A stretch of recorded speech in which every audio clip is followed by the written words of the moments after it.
Hello students, welcome to Swami Vivekanand Institute. My name is Shaheen and in this lecture video we are going to discuss another part of marketing management. So इससे previous lectures में हम लोगों ने marketing के बहुत ही important concepts को discuss किया है, जहाँ पे पूरे के पूरे syllabus को हमने analyze किया है. Marketing की introduction, उसके evolution, approaches से लेके उसके models, फिर हम लोगों ने 4 P's को डिस्कस किया, जहाँ पे हमने प्राइसिंग, प्रमोशन, प्लेस, प्रोडक्ट सबको डिटेल में डिस्कस किया. इवन प्रीवियस लेक्चर्स में डिस्ट्रीब्यूशन, डिसीजन वगैरह भी हम लोगों ने डिस्कस कर रखा है. नाउ इस लेक्चर वीडियो को कंटिन्यू करते हुए let's start the topic consumer behavior. So what is consumer behavior? Consumer behavior का मतलब होता है कि किस तरीके से कंज्यूमर अपना डिसीजन लेता है related to purchase of a certain product. एक प्रोडक्ट को खरीदेगा, उस प्रोडक्ट की डिजायर करेगा, वो प्रोडक्ट के बारे में एक एक डिटेल को एनालाइज करेगा, उसका क्या कॉस्ट रहना चाहिए, उससे कितनी सेटिस्फेक्शन लेवल कंज्यूमर की रहेगी, उन सब को एनालाइज करना कंज्यूमर बिहेवियर कहलाता है. ये क्यों ज़रूरी है, आप सोच के देखो कि ये क्यों ज़रूरी है मार्केटिंग के कॉन्सेप्ट से. क्योंकि जब तक हम कंज्यूमर के बिहेवियर को ही नहीं समझेंगे, तब तक हम अपने प्रोडक्ट में इम्प्रूवमेंट नहीं कर सकते, अपने प्रोडक्ट को बना नहीं सकते, प्रोडक्ट की प्राइसिंग को डिसाइड नहीं कर सकते. तो दैट इज़ वाई कंज्यूमर का behaviour what we have to analyze. Now consumer behavior में start करते हैं from the very basic points. That is consumer behavior का मतलब होता है how people react and make decisions. किस तरीके से लोग रिएक्ट कर रहे हैं और लोग अपना डिसीजन ले रहे हैं रिलेटेड टू परचेज. कैसे वो बाय कर रहे हैं, चूज कर रहे हैं, यूजिंग और इवन डिस्पोजिंग ऑफ मतलब खत्म करना प्रोडक्ट को, टोटल कंजम्पशन कर लेना ऑफ अ प्रोडक्ट और सर्विसेज. मतलब एक प्रोडक्ट या सर्विस को कैसे वो बाय कर रहे हैं, क्या वो डिसीजन ले रहे हैं, कैसे वो चूज कर रहे हैं. ठीक है, इन सारे डिसीजन का पार्ट होता है consumer behaviour. Now the next part is several external factors. बहुत सारे एक्सटर्नल फैक्टर्स भी होते हैं जो कंज्यूमर के बिहेवियर को अफेक्ट डालते हैं, मतलब कंज्यूमर के बिहेवियर को चेंज करने तक की हिम्मत रखते हैं. वो कौन से होते हैं? Towards something psychological, social, cultural factors. ये हम लोग डिटेल में स्टडी करेंगे अभी डिटेल में कि वो कौन से फैक्टर्स होते हैं, एक्सटर्नल फैक्टर्स, इंटरनल फैक्टर्स, जो कंज्यूमर के डिसीजन को एनी हाउ इन्फ्लुएंस करते हैं. जैसे कि कल्चरल फैक्टर है. Cultural factor is related to culture, कि जो पर्सन है, पर्टिकुलर पर्सन है, वो किस बिलीव से काम कर रहा है, क्या उसकी वैल्यूज हैं, उसके क्या रूल्स हैं, उसके क्या नॉर्म्स हैं, उसके बारे में कल्चरल होता है. सोशल का मतलब वो किस तरीके से इंटरेक्ट करता है विद द सोसाइटी, और ये उसके माइंडसेट से रिलेटेड है कि वो कैसे प्रोडक्ट को अपने माइंडसेट में कंडक्ट कर रहा है. ना consumer can held and manage using these tools. अब वो कौन से टूल्स हैं उनको भी डिस्कस करेंगे. ना कंज्यूमर बिहेवियर क्या है, एक वाइटल कॉन्सेप्ट है, बहुत इंपॉर्टेंट कॉन्सेप्ट है. ठीक है, मार्केटिंग में आजकल के टाइम पे, which helps marketer understand the behaviour of these separate target audience in better way. Target audience को हम डिफरेंशिएट करते हैं ना, कैसे बेसिस, कौन से बेसिस पे डिफरेंशिएट करते हैं? On the basis of segmentation. जैसे डेमोग्राफिक सेगमेंटेशन होती है और दूसरी होती है फर्मोग्राफिक सेगमेंटेशन, है ना. डिफरेंट डिफरेंट कैटेगरी के बेसिस पे हम पूरी की पूरी मार्केट को डिवाइड कर देते हैं. Now it refers to consumers action, reaction, choices and decision when they buy goods. कब वो गुड्स को क्या करे, खरीदे, और सर्विसेज को. कंज्यूमर बिहेवियर बहुत ही इंपॉर्टेंट रोल करता है मार्केटिंग में, क्योंकि मार्केटर एक क्लियर कट मार्केटिंग स्ट्रैटेजीज को बना पाता है, बेटर ऑडियंस को ग्रैप अप कर पाता है, अगर वो कंज्यूमर के बिहेवियर, कंज्यूमर की हैबिट्स, हैबिचुअल डिसीजंस को फॉलो करता है. In that case now the next one is consumer behaviour की डेफिनेशन। ये इंपॉर्टेंट है आपके एग्जाम के पॉइंट ऑफ व्यू से। Consumer behaviour can be defined as consumer action. Consumer action लेता है, डिसीजन लेता है, अपने बिहेवियर को बताता है व्हेन दे बाय गुड्स और सर्विसेज। मतलब किस तरीके से वो डिसीजन ले रहा है कि एक पर्टिकुलर प्रोडक्ट और सर्विसेज को वो खरीदे, ठीक है, उसकी क्या डिजायर है, क्या नीड्स है।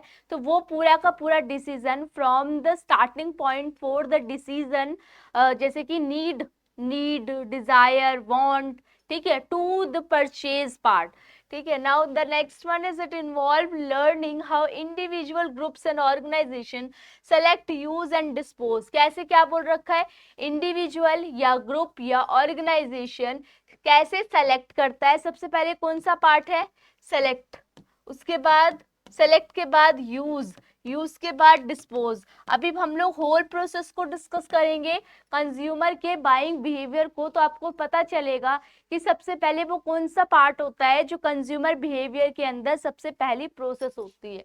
Now the next one is good services ideas और experiment to satisfy their needs. मतलब जैसे कि इन्होंने बोला गुड्स को किस तरीके से गुड्स को सेलेक्ट करना है, गुड्स को सेलेक्ट करके गुड्स को यूज करना है, गुड्स को जो आपको डिस्पोज ऑफ कर देना है। Next one is services. Services का भी सेम यही प्रोसीजर होता है, आइडियाज और एक्सपीरियंस। सर्विसेज को हम डिटेल में डिस्कस करेंगे जो कि सर्विसेज मार्केटिंग होती है नेक्स्ट क्लास के अंदर। तो आप लोग इन सारे लेक्चर्स को बहुत ही अच्छे से गो थ्रू करते जाओ। Now the next one is marketing के बाद आता है क्यों जरूरी है कंज्यूमर बिहेवियर। सोच के देखो, it provide us with valuable insight into target audience. एक तो ये टारगेट ऑडियंस के बिहेवियर को बताता है। जैसे मान लो मैं चिल्ड्रन मेरा टारगेट ऑडियंस है और मैं बच्चों के प्रोडक्ट को मैन्युफैक्चरिंग करती हूँ या उनके गारमेंट्स वगैरह की मैन्युफैक्चरिंग कंपनी है मेरी, तो मेरी टारगेट ऑडियंस चिल्ड्रन हो गई। तो उनके बिहेवियर को समझना कि उनको सॉफ्ट टाइप के क्लोथ्स की रिक्वायरमेंट होगी, है ना, सॉफ्ट गारमेंट्स वगैरह की जरूरत होगी। Now behaviour enabling marketer to create effective marketing strategies accordingly. तो कंज्यूमर के बिहेवियर से ही तो मैंने एनालाइज कर पाया कि टारगेट ऑडियंस का क्या बिहेवियर रहने वाला है। वो मुझे किससे पता चला, कंज्यूमर के बिहेवियर से। Now consumer behaviour helps identify what drives और motives consumer behaviour such as.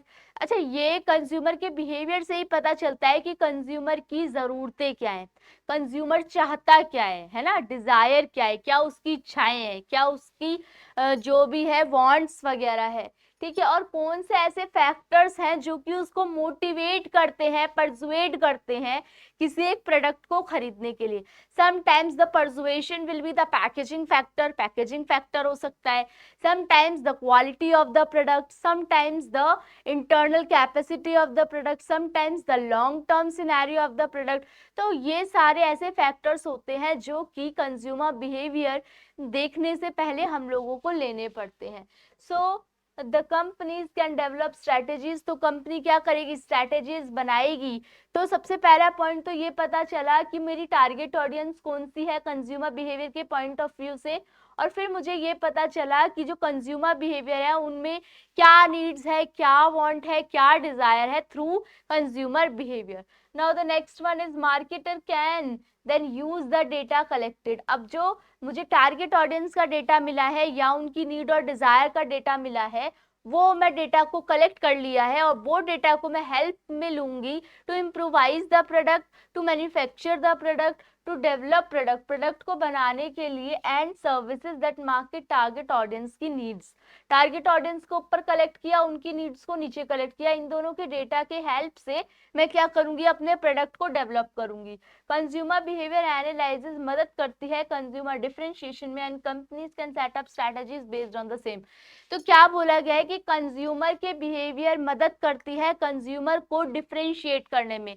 किस तरीके से आपका कॉम्पिटिटर जो प्रोडक्ट आपको दे रहा है उससे आप किस तरीके से अलग हो, ये भी आपका कंज्यूमर बिहेवियर के पॉइंट ऑफ व्यू से पता चलता है। Now the next one is firms can also use it. Firm भी यूज कर सकती है for designing innovative new and better products, मतलब बिजनेस भी यूज कर रहा है, फर्म्स वगैरह भी यूज कर रही है ताकि कंज्यूमर को बेटर फैसिलिटी मिल पाए। मान लो आपके प्रोडक्ट से रिलेटेड कोई ऐसा फीडबैक मिला है जिसको इम्प्रोवाइज किया जा सकता है थ्रू आउट द जर्नी, तो फिर वो क्या करेंगे, प्रोडक्ट की फीडबैक को हेल्प में लेंगे, कंज्यूमर के बिहेवियर को समझेंगे ताकि वो अपने प्रोडक्ट को कॉम्पिटिटर प्रोडक्ट से अलग दिखा सके। Now the next one is, the firm can figure out the exact consumer want, अगर मुझे अच्छे से पता चल गई कि कंज्यूमर ये चाहता है, कंज्यूमर ये प्रोडक्ट खरीदना चाहता है, it can help them compete with rival better and help them in creating a better competitive advantage over them. तो इसी से मुझे पता चलेगा कि कहीं ना कहीं मैं कॉम्पिटिटर से अलग बन जाऊंगी, क्योंकि मुझे अपनी टारगेट ऑडियंस की वांट्स पता है, उनकी नीड्स पता है, उनके प्राइजेस वगैरह पता है कि वो कितनी अफोर्डेबिलिटी है उनकी। Next is better customer service can be developed, और अच्छी कस्टमर सर्विस, अगर कस्टमर का बिहेवियर, कंज्यूमर का बिहेवियर मुझे पता चल गया है तो उसकी हेल्प से मैं अच्छी खासी सर्विस वगैरह डेवलप कर सकती हूँ। By using this tool will also help in customer retention, customer retention का मतलब कस्टमर को कैसे होल्ड ऑन करके रख रही हूँ, ये भी आपका इसके अंदर आएगा। Now factors influencing consumer behaviour, वो कौन सारे ऐसे फैक्टर्स हैं जो कि कंज्यूमर के बिहेवियर को इन्फ्लुएंस करते हैं, अफेक्ट करते हैं। जैसे कि मैंने आप लोगों को बताया था कि हम लोग अभी डिटेल में डिस्कस करेंगे कि वो कौन कौन से फैक्टर्स होते हैं जो कि एनी हाउ इन्फ्लुएंस करते हैं। सबसे पहले कल्चरल फैक्टर, कल्चरल फैक्टर का मतलब कल्चर, सब culture, social class affect consumer, consumer को अफेक्ट करते हैं, कल्चर हो गया, सब कल्चर हो गया, सोशल क्लास हो गया, ये सारे फैक्टर्स होते हैं जो कल्चर को अफेक्ट में लेके आते हैं। दीज फैक्टर इंक्लूड, इसमें कौन कौन से फैक्टर आ गए, कंज्यूमर का विश्वास, कंज्यूमर की वैल्यूज, उनके रूल्स, उनके जो रीति रिवाज हैं कस्टमर्स के, that are shared by a group of people, जो कि ग्रुप में लोग शेयर कर रहे हैं, who are bound by their beliefs and may be living in the same proximity as well, जो कि पास पास रह रहे हैं, जो कि सेम टाइप की सोसाइटी को बियर अप कर रहे हैं, तो सेम टाइप का कल्चर फॉलो करते हैं, सेम टाइप के सब कल्चर को फॉलो करते हैं और उनके नॉर्म्स वगैरह सिमिलर हैं। तो इस तरीके से आप वो प्रोडक्ट को डिलीवर करोगे ना, जैसे कि मान लो कोई एक पर्टिकुलर टेम्पल से रिलेटेड या मॉस्क्यू से रिलेटेड या चर्च से रिलेटेड कोई एक ऐसा पर्टिकुलर फेस्टिवल सेलिब्रेट किया जाता है जो एक particular segment, group of people celebrate करते हैं, तो उससे क्या होगा कि वो सारे लोग एक particular demand at the time, वो उसको डिमांड को इन्फ्लुएंस करेंगे। इसीलिए ये पहला पार्ट बोल रखा है कल्चरल फैक्टर के बारे में। Now the next one is social factor, social factor का मतलब सोसाइटी के बेसिस पे, फ्रेंड्स, फैमिली, सोशल ग्रुप्स के बेसिस पे कैसे आप कंज्यूमर की बिहेवियर को जान सकते हो कि कल को वो कौन सी डिमांड कर रहा है या अब उसका ट्रेंड क्या है डिमांड को फॉलो करने का।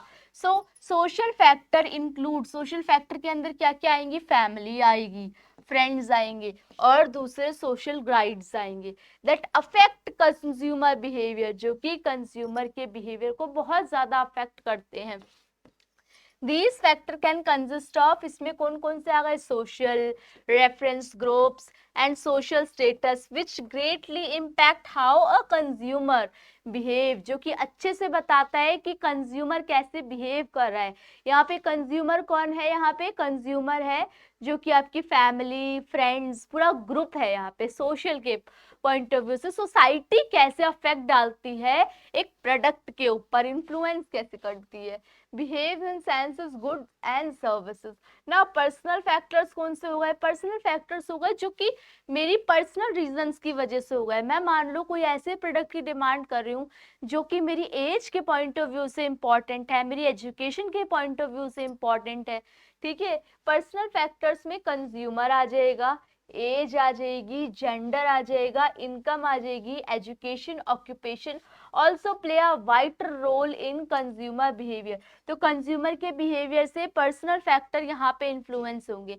तो कल्चरल फैक्टर जैसे कि कल्चर, सब कल्चर, ठीक है, सेम जगह पे रह रहे हैं, सेम प्रॉक्सिमिटी है, तो उनके बेसिस पे अगर कंज्यूमर की डिमांड इन्फ्लुएंस होती है, कंज्यूमर का बिहेवियर चेंज होता है, तो कल्चरल फैक्टर आएगा। अगर फैमिली फ्रेंड्स वगैरह के बेसिस पे आपका जो इन्फ्लुएंस आता है कंज्यूमर का या कंज्यूमर के बिहेवियर में चेंज आता है, तो वो आपका सोशल फैक्टर होगा। और अगर आपके एज, इनकम, जेंडर, इनके बेसिस पे कोई ना कोई चेंजेस आता है, तो वो आपका कौन सा होगा, पर्सनल फैक्टर होगा। Now the next one, next one is psychological factor. Psychological factor कौन सा होता है? Psychological factor are intrinsic factors, मतलब मेरा बिलीव सिस्टम क्या है, जब मैं खुद अपने आप से बात करती हूँ, मेरा परसेप्शन क्या है, मेरा एक चीज को लेके नजरिया क्या है, मैं 5 सेंसेस से एक पर्टिकुलर प्रोडक्ट को किस तरीके से लेती हूँ, ठीक है, परसेप्शन क्या है, कौन से ऐसे फैक्टर्स हैं जो कि इन्फ्लुएंस करते हैं मुझे कि मैं उस प्रोडक्ट को खरीदूं। तो फैक्टर्स मोटिवेशन, परसेप्शन, लर्निंग, ठीक है, एंड एटीट्यूड, तो जो ये वाले फैक्टर्स होते हैं ये साइकोलॉजिकल फैक्टर्स में होते हैं, और ये भी कंज्यूमर के बिहेवियर को इन्फ्लुएंस करते हैं, और कहीं ना कहीं ये डिफिकल्ट होते हैं एनालाइज कर पाना, क्योंकि जो आउटसाइड द वर्ल्ड है, आउटसाइड वर्ल्ड है, उसको समझ पाना क्या होता है, थोड़ा सा इजी होता है, लेकिन जो इंटरनल माइंडसेट जो भी बना हुआ है एक पर्टिकुलर पर्सन का, उसको समझ पाना थोड़ा सा डिफिकल्ट है कि उसकी हैबिट्स वगैरह क्या है बिहेवियर के बेसिस पे। ना सिचुएशनल फैक्टर आर, जो कि पर्टिकुलर सिचुएशन के बेसिस पे होता है, टाइम के बेसिस पे, लोकेशन के बेसिस पे, and mood also play a role, mood भी बहुत इंपॉर्टेंट रोल प्ले करता है consumer behaviour which is depend on particular situation, जो कि एक पर्टिकुलर सिचुएशन के ऊपर एनालाइज करता है, तो ये वाला कौन सा फैक्टर हो गया, सिचुएशनल फैक्टर हो गया, जो कि पर्टिकुलर सिचुएशन के बेसिस पे जस्टिफाई करता है, इन्फ्लुएंस करता है कंज्यूमर के बिहेवियर को, ठीक है। जैसे कि टाइम, पर्टिकुलर टाइम, जैसे कि फेस्टिव टाइम चल रहा है ना, फेस्टिव सीजन चल रहा है, तो उस सिनेरियो में क्या होगा, ये सिचुएशनल फैक्टर है। इस टाइम पे जो कंज्यूमर का बिहेवियर होगा वो एनी हाउ क्लोथ्स वगैरह को बाय आउट करने में, और जो सेकेंड वन है स्वीट्स वगैरह, इन सब चीज़ों पे कंज्यूमर का बिहेवियर इन्फ्लुएंस हो जाएगा। Now the next one is nature of consumer behaviour. Consumer behaviour का नेचर कैसा है, किस तरीके से कंज्यूमर अपने बिहेवियर को लेके चलता है, उसके फीचर्स क्या है, कैरेक्टरिस्टिक्स क्या है। Now the nature of consumer behaviour dynamic होता है। डायनेमिक क्यों? क्योंकि ये बदलता रहता है, ये कांस्टेंट नहीं रहता। जैसे कि मेरा बिहेवियर है, मैं किसी दिन बहुत फास्ट पढ़ाने लगती हूँ, कभी कभी कभी स्लो हो जाता है, कभी कभी एक मॉडरेट टर्म्स रहती है, तो क्या है, ये कंज्यूमर का बिहेवियर है।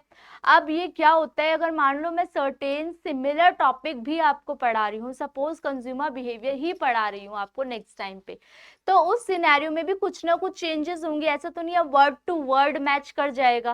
कंज्यूमर बिहेवियर टॉपिक सेम रहेगा लेकिन फिर भी बहुत सारी चीजें चेंज हो जाएंगी।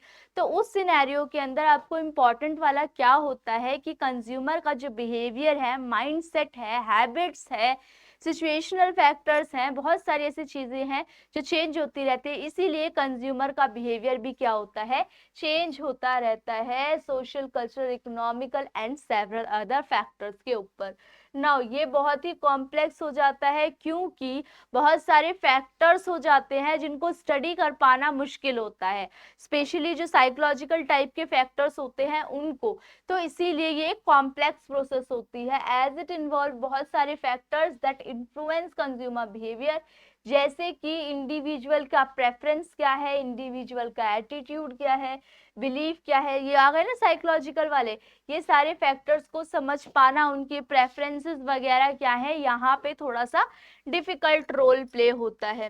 Preferences and choices also change and differ from one to another, it varies from consumer to consumer. अब देखो हम एक पर्टिकुलर सेगमेंट को टारगेट कर रहे हैं ना, जब आप सेगमेंटेशन पढ़ते हो, उसमें टारगेटिंग पढ़ते हो, तो पहले सेगमेंट बनाने पड़ते हैं।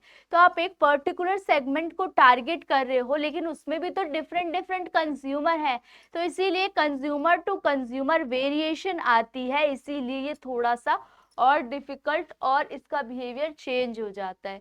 Now the next one is it also varies from one place to the other. जगह भी बदलती रहती है, डायनेमिक है, क्योंकि as ethnicity changes which greatly impact the consumer decision. It involves constant interaction between the consumer and the marketing environment. क्योंकि क्या होता है कि कंज्यूमर का बिहेवियर और मार्केटिंग इन्वायरमेंट एनी हाउ क्या है, बैलेंसिंग है, तो एनी हाउ इंटर रिलेटेड है। और मार्केटिंग इन्वायरमेंट आपको पता है चेंज होता रहता है, internal as well as external factors पे डिपेंड करता है। इंटरनल को any how you can influence और you can change, you can take some control over there, but on the other hand, external factors will not be able to controllable, okay, will not be able to controlled by the firm or the business. तो यहाँ पे क्या होता है, marketing environment से क्योंकि आपका consumer behaviour influence करता है, तो ये भी इसका नेचर का पार्ट हो जाता है। Now the next one is scope of consumer behaviour. क्या है स्कोप, पढ़ो उसको।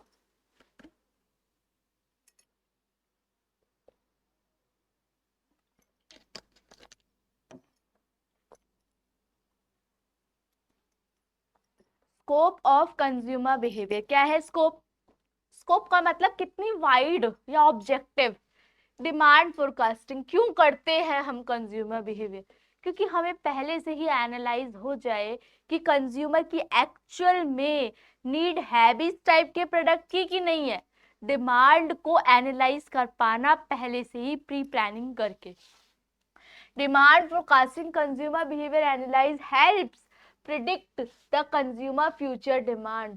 मार्केटिंग मैनेजमेंट, कंज्यूमर के बिहेवियर पे हम मार्केट को एनालाइज करेंगे और फिर उसमें planning, organising, directing, staffing, controlling, ये सारी प्रोसेस पूरे सिस्टमैटिक वे में लगाएंगे। किसके बेसिस पे? कंज्यूमर के बिहेवियर के बेसिस पे। इसीलिए ये इम्पॉर्टेंट और इसका जो ऑब्जेक्टिव हो जाता है। Now the next one is not profit and social market. Non profit social market के बेसिस पे भी हम लोग को कंज्यूमर के बिहेवियर को जानना है, क्योंकि ये ना केवल प्रॉफिट मैक्सिमाइजेशन वाला ऑब्जेक्टिव में आता है, ये सोसाइटी के बेसिस पे भी है। हम ऐसे प्रोडक्ट्स को लॉन्च करें, ऐसे ऑब्जेक्टिव्स को लॉन्च करें जो कि कंज्यूमर की सोसाइटी के लिए, सोशल बेनिफिट्स के लिए भी इंपॉर्टेंट हो। सो क्या बोल रखा है? These are fairly newer terms and are used by company. Company use करती है आजकल ताकि अच्छी खासी मार्केटिंग के प्रोडक्ट को डिलीवर किया जा सके, मेकिंग दैम मोर रेलिवेंट, और ये क्या हो, ज्यादा अच्छा हो मार्केट टारगेट ऑडियंस के लिए। Now selecting target audience, audience को सेलेक्ट करोगे ना, पहले डिफरेंट डिफरेंट कंज्यूमर बिहेवियर के बेसिस पे आपने एनालाइज किया है अपनी सेगमेंट को, और फिर उसके बेसिस पे ही आपने टारगेट किया, पहले स्टडी की है कंज्यूमर बिहेवियर की। तो इसीलिए टारगेट ऑडियंस इंपॉर्टेंट हो जाता है यहाँ पे। Analysing consumer behaviour helps firm, क्या करता है, अगर मैं कंज्यूमर के बिहेवियर को समझ लेती हूँ तो ये मेरी मदद करता है firm choose and identify the target audience, target audience को ढूंढने में, उसको पहचानने में मदद करता है। Who will be using the product, कौन यूज करेगा product. Market mix, market mix में 4 पीस हमने पढ़े थे और उसमें 3P का एक्सटेंशन था। तो मार्केट मिक्स भी एनी हाउ पता चल पाता है जब हम प्रोडक्ट के बारे में जानते हैं। प्रोडक्ट किससे जानेंगे? कंज्यूमर के बिहेवियर से। मान लो कंज्यूमर के बिहेवियर को देख के हमें पता चल गया कि इस पेन की रिक्वायरमेंट है पब्लिक को, तो अब इस पेन के, अब ये प्रोडक्ट की डेवलपमेंट हो गई, अब ये प्रोडक्ट बन गया। अब हम 4 पीस के थ्रू, मार्केट मिक्स के थ्रू ये प्रोडक्ट लोगों तक पहुंचाएंगे on the basis of consumer behaviour. Consumer behaviour के बेसिस पे तो कर रहे हैं हम।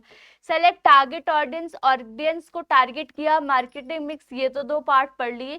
Educating customer, you can say there is sometimes there may be a non awareness of the particular product, awareness नहीं होती, so to aware the product, to educate the customer, और कस्टमर को एजुकेट करेंगे, इसीलिए भी हमें कंज्यूमर के behaviour की स्टडी की जरूरत है।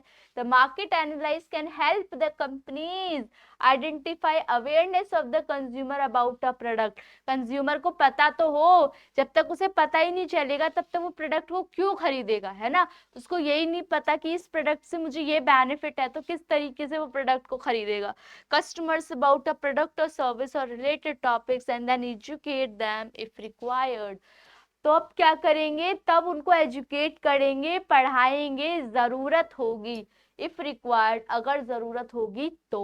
Now the next one is types of consumer behaviour. Consumer behaviour कितने टाइप का होता है, ठीक है, एक बार इसकी स्टडी करो।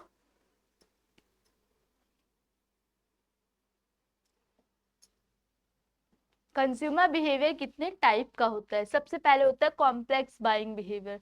कॉम्प्लेक्स बाइंग बिहेवियर का मतलब होता है कि generally occur when the consumer is highly involve in purchase decision.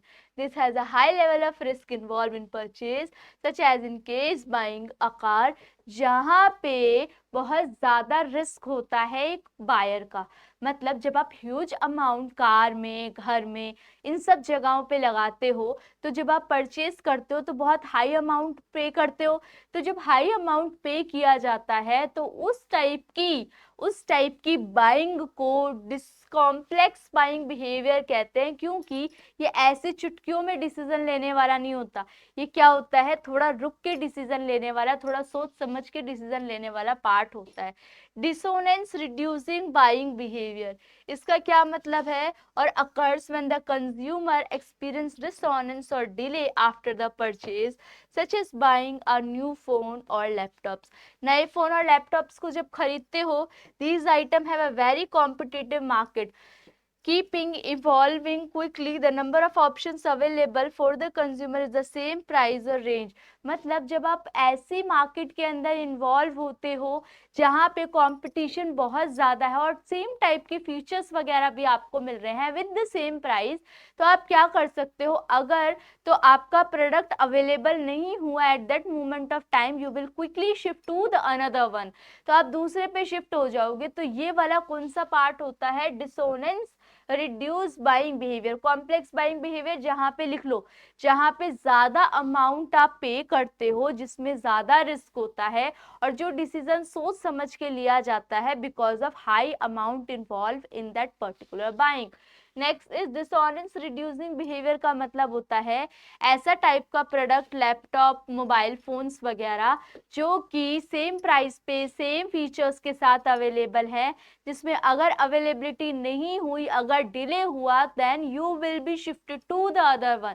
तो ये वाला जो पार्ट होता है ये कौन सा होता है, dissonance reducing buying behaviour. Next is habitual buying behaviour. नाम से समझ आ रहा है, जैसे मेरी हैबिट है एक प्रोडक्ट को कंज्यूम करने की, मेरी हैबिट है एक प्रोडक्ट को यूज करने की, that will be habit.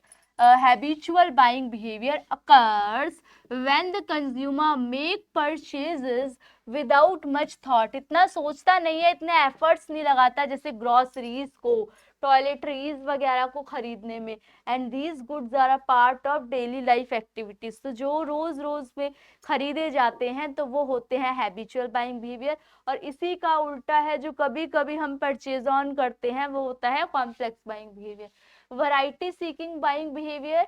Variety seeking buying behaviour का मतलब क्या होता है, जो बहुत सारी डिफरेंट डिफरेंट वैरायटीज वगैरह की जरूरत होती है जिनको, है ना, जो कहते हैं कि we need some variation in life, so occurs when the consumer is looking for new experience and seeking variety in their purchases, such as trying out new restaurant, नए रेस्टोरेंट पे जाना, नई नई जगह पे विजिट करना। This is a very unexpected behavior, so the product or service that can create a better impact on the customer is recalled better and then choose over its competitor। तो क्या बोल रहे हैं कि अगर तो वेरिएशन मिल रही है, अपडेशन मिल रही है टाइम टू टाइम इस टाइप के बिहेवियर को, वैरायटी सीकिंग बिहेवियर को, तब तो ठीक है, otherwise they will be shifted to the other one. So हम लोगों ने कितने टाइप के बिहेवियर को स्टडी कर लिया, 4 टाइप के कंज्यूमर बिहेवियर को स्टडी कर लिया। Now the next one is process of consumer buying behaviour. वो कौन सी प्रोसेस होती है, किस तरीके से स्टेप्स होते हैं। देखो ये इंपॉर्टेंट है, क्योंकि क्या होता है ना, आजकल जो यूजीसी वाले हैं ये किस तरीके से एग्जाम के क्वेश्चंस फ्रेम कर रहे हैं, ये स्टेप्स लिख देते हैं with the different different numbers, और उनको अरेंज करना पड़ता है, ठीक है। तो उसके बेसिस पे आपकी क्वेश्चंस फ्रेमिंग होती है।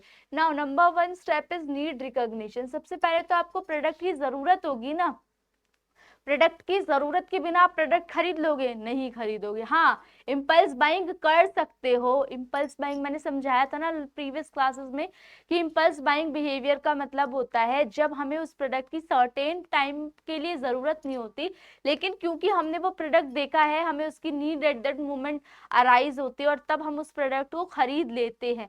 वैसे हम सोच के नहीं आते, जैसे मॉल्स वगैरह में जाते हो तो सोच के जाते हो हम इतनी शॉपिंग करनी है, क्या सिर्फ जितनी सोच के जाते हो उतनी शॉपिंग करके आते हो? नहीं, हम लोग क्या करते हैं, ज्यादा कर लेते हैं। तो वो जो हम एक्स्ट्रा वाली शॉपिंग करते हैं, that is impulse buying. Now need recognition, in this stage the consumer becomes aware of this need और वांट। कंज्यूमर को पता चल गया है, किसको, कंज्यूमर को पता चल गया है कि उसको कौन सा प्रोडक्ट खरीदना है। Although we consider the consumer, consumer को हम क्या समझते हैं, rational decision maker. Rational decision maker का मतलब होता है जहां पे कंज्यूमर को बेनिफिट्स दिखेगा, जहां पे कंज्यूमर को अपनी अच्छाई दिखेगी, क्वालिटी एनहेंसमेंट मिलेगा, प्राइसेस लो मिलेंगे, वहां पे वो शिफ्ट हो जाएगा। तो हम ये तो समझते हैं कि कंज्यूमर रैशनल डिसीजन मेकर होता है। Consumer becomes aware of his preference, consumer को पता लग गया कि मेरी प्रेफरेंसेस क्या हैं over other product in the stage itself. तो उसको पता चल जाता है कि क्या मेरी प्रेफरेंसेस हैं, मेरी क्या नीड है, इन सब के बारे में पहली स्टेज में कंज्यूमर अवेयर हो जाता है। Now the second one is information search. अब कंज्यूमर को पता लग गया है कि मुझे मोबाइल फोन की रिक्वायरमेंट है, that is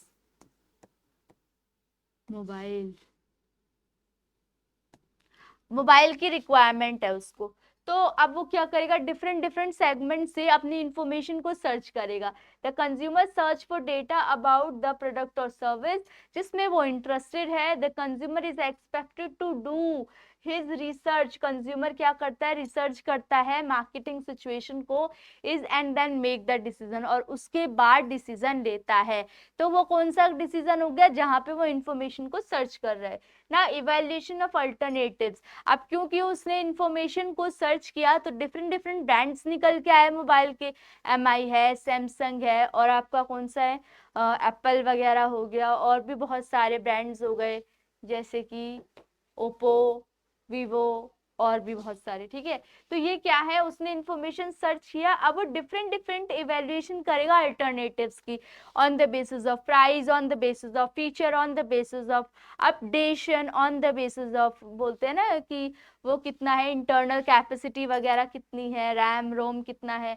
the consumer evaluate the different options available to them, he is expected, और वो उम्मीद होगी कि वो expected to gather data, data को कलेक्ट करेगा regarding the competitor in the market and then make, और फिर क्योंकि इवेल्युएट करने के बाद डिफरेंट डिफरेंट अल्टरनेटिव्स को जांच परखने के बाद वो अपने डिसीजन पे आएगा, और उसका डिसीजन क्या होगा कि वो प्रोडक्ट को परचेज कर लेगा। प्रोडक्ट परचेज कर लेगा, कोई भी एक प्रोडक्ट को, the consumer make a decision to buy the product in this stage the actual trade and exchange of goods take place. यहाँ पे एक्चुअल में ट्रेड होगा और एक्सचेंज किया जाएगा गुड्स को, टेक प्लेस।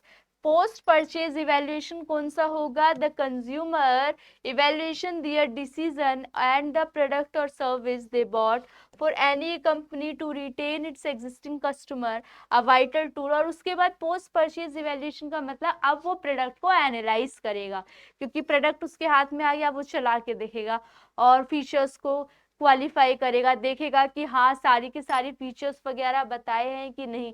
और यहीं पे मेन पार्ट रोल होता है एक कंपनी का, जो कि एक्चुअल में वो प्रोडक्ट को डिलीवर कर रही है जिसका वो दावा करे, जिसके बारे में वो गारंटी कर रही है। तो ये वाला डिसीजन होता है जिससे कंज्यूमर लॉयल बनता है। कस्टमर लॉयल बनने की, क्योंकि एक प्रोडक्ट ब्रांड से रिलेटेड एक लॉयलिटी हो जाती है कि हाँ भाई मैंने ये प्रोडक्ट को यूज कर रखा है तो उसके अकॉर्डिंगली उसकी अच्छी क्वालिटी होगी।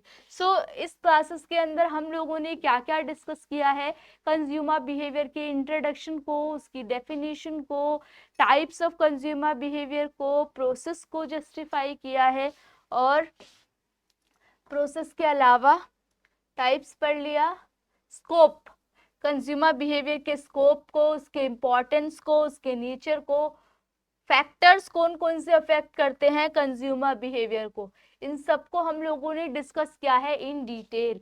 सो आप लोग इसको अच्छे से एनालाइज करना, इसके बेसिस पे एमसीक्यू वगैरह ट्राई करो, और कोई भी डाउट हो तो कमेंट सेक्शन में मेंशन कर सकते हो, आप लोगों को उसका रिवर्ट टाइमली मिल जाएगा। अब आप लोगों से नेक्स्ट लेक्चर वीडियो में मिलते हैं। Thank you for watching.